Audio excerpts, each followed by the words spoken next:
पिछले एपिसोड में हमने देखा कि श्वेता ने यूसुफ की प्रोफाइल देखकर मन में कहा कि शबाना को ये बहुत खुश रखेगा और तभी डोर बजने लगता है। शबाना जब आईपीएस में देखती है तो उसे बड़े दांत वाला आदमी दिखता है, इसलिए वो डर कर अपने रूम की तरफ भागती है और उसके बाद डोर बेल ज़ोर से बजने लगती है। उसके बाद श्वेता को कोई बुला रहा होता है और वो आवाज़ उसके लिए जानी पहचानी होती है। वो आवाज़ सुनकर श्वेता के मुँह से निकलता है जावेद। अब आगे जावेद नाम लेकर तो श्वेता ने बहुत बड़ी गलती कर दी थी, क्योंकि श्वेता की हालत अब और ज़्यादा ख़राब होने लगती है। उसको डरावनी हंसी सुनाई देने लगती है। वो आवाज़ कहने लगती है कि शब्बों को कोई मुझसे छीन नहीं सकता। तुम क्या समझ रही हो? तुमने उसे जो लड़के का रिश्ता बताया है, क्या वो लड़का उसके घर तक पहुंच पाएगा? नहीं, बिल्कुल नहीं। ऐसा करके वो ज़ोर ज़ोर से हंसने लगता है। श्वेता उस हंसी को अब सह नहीं पा रही थी। वो अपने कान बंद कर देती है, लेकिन वो साया ज़ोर ज़ोर से खिड़कियाँ दरवाजे पटकने लगता है। हवा भी तेज़ी से चलने लगती है। श्वेता बहुत ज़्यादा घबरा जाती है। वो शबाना को फ़ोन लगाती है, लेकिन उसका फ़ोन बिज़ी आ रहा होता है, इसलिए वो भाभी को फ़ोन लगाती है। श्वेता कॉलिंग देखकर भाभी फ़ोन उठाती है तो डर के मारे श्वेता की आवाज़ ही निकल नहीं रही होती है। भाभी ऐसा कह के रोने लगती है।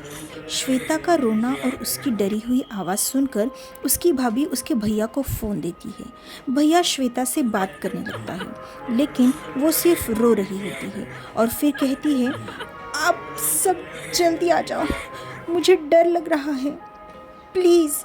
इतना बोलती ही है कि उसका फ़ोन कट जाता है। उसका भाई हेलो हेलो करने लगता है, पर फ़ोन कट गया होता है, इसलिए वो फिर से श्वेता को फ़ोन लगाता है। अब उसका फ़ोन ही नहीं लगता है। उसका भाई उसके माता पिता और पत्नी को लेकर वहाँ से घर पे जाने के लिए कहता है। वो लोग घर के लिए निकलते हैं। रास्ते में श्वेता का भाई उसके माता पिता को सब बताता है। वो भी डर जाते हैं। घर आने तक उनकी जान निकल रही होती है। वो सोचते हैं कि पता नहीं श्वेता के साथ क्या हुआ है। रास्ते में लगातार उसका भाई श्वेता को फ़ोन लगा रहा होता है, पर उसका फ़ोन ही नहीं लग रहा होता है। हैरान परेशान होकर वो एक दूसरे को देखने लगते हैं। फाइनली वो घर पहुंच जाते हैं। इधर हॉस्पिटल में शबाना के अब्बू पहुंच गए होते हैं। शबाना के साथ फ़ोन पे बात करने के बाद उनको पता चल जाता है कि दादू की रूम नंबर क्या है और अब्बू दादू को देखने के लिए उस रूम में पहुंच जाते हैं। वहां जाने के बाद अम्मी उन्हें सब कुछ बताती है कि उनका चेकअप हुआ है। अब्बू अम्मी को शबाना के बारे में पूछते हैं तो अम्मी कहती है कि उसको एक इमरजेंसी केस आई है, दूसरे डॉक्टर्स अवेलेबल नहीं है, इसलिए उसको जाना पड़ा। अब आती ही होगी, आप यहाँ बैठ जाइए। अब्बू भी दादू के बेड के बाजू वाले चेयर पे बैठ जाते हैं। थोड़ी देर बाद शबाना वहाँ पहुँच जाती है।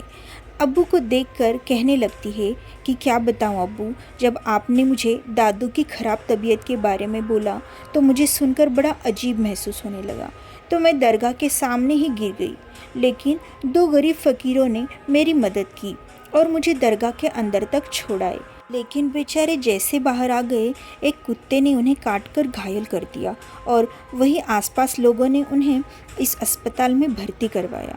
बेचारे इतने गरीब हैं ना अब्बू कि बिल भरने तक के पैसे भी नहीं हैं उनके पास, इसलिए मैंने वो बिल अपने नाम करवाया है। शबाना की बातें सुनकर अब्बू को बाबा की बातें याद आने लगती हैं। उन्होंने कहा था कि शबाना के पीछे जो साया है वो साया शबाना को मदद करने वालों को नुकसान पहुंचा रहा है। ये सोचकर अब्बू को बहुत पसीना आने लगता है। उनको बहुत ही घबराहट महसूस होने लगती है।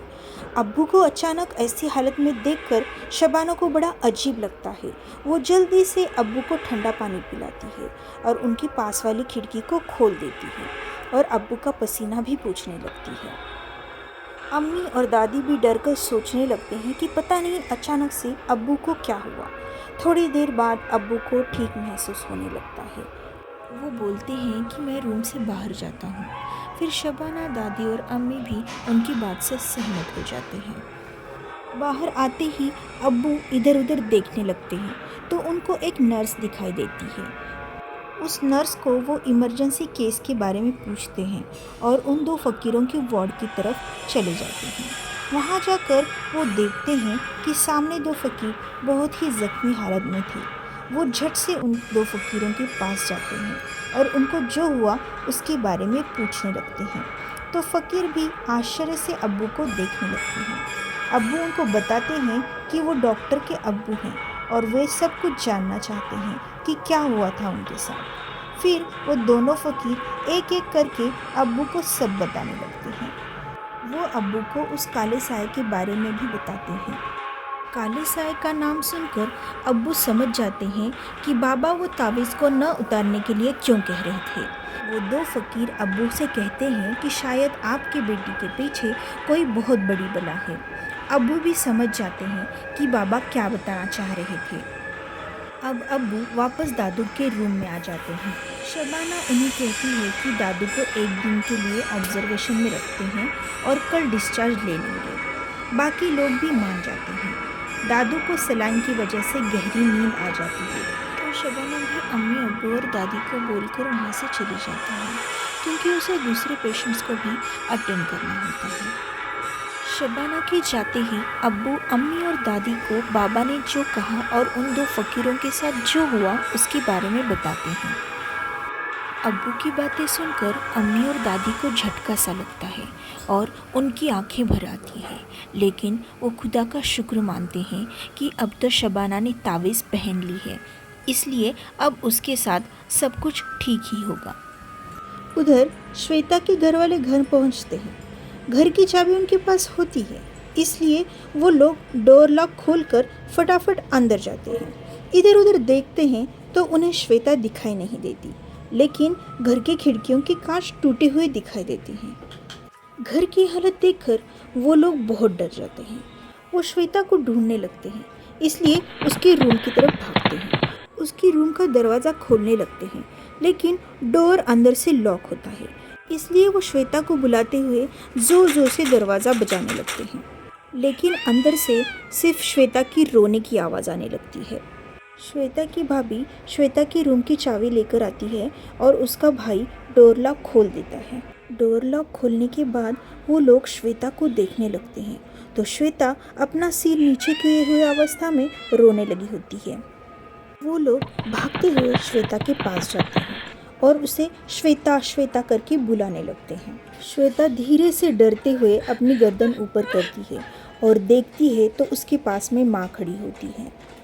श्वेता झट से अपनी माँ के गले लगती है और ज़ोर ज़ोर से रोने लगती है। उसके घर वाले उसे शांत करते हैं, थोड़ा पानी पिलाते हैं और पूछने लगते हैं कि क्या हुआ। श्वेता अपने घर वालों को बताने ही वाली होती है, लेकिन फिर उसे सब कुछ याद आता है।